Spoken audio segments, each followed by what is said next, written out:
When they arrived about me, kasi medyo blurred po yung narinig ko noon. Parang sabi lang nila, he's just handsome.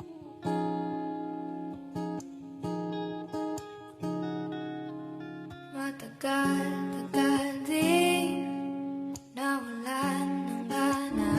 Yung parang yung pagiging friendly ko, pagiging mabait sa iba. And they say I'm just handsome. Parang masakit po yung kasi po nung mataba po ako, no one care about me. They look like my aspect externally, not for kung sino talaga ako.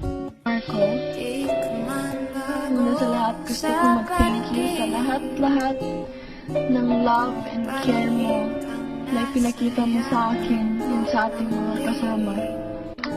Nagustuhan kita, hindi dahil pogi ka, kundi ikaw ang pinakamabuting lalaki na na-meet ko. Sobrang sweet mo. Sobra kong magmahal para sa mga mahal mong tao. So, ang pinaka-sweet na lalaki na na-meet ko, and napaka-selfless na.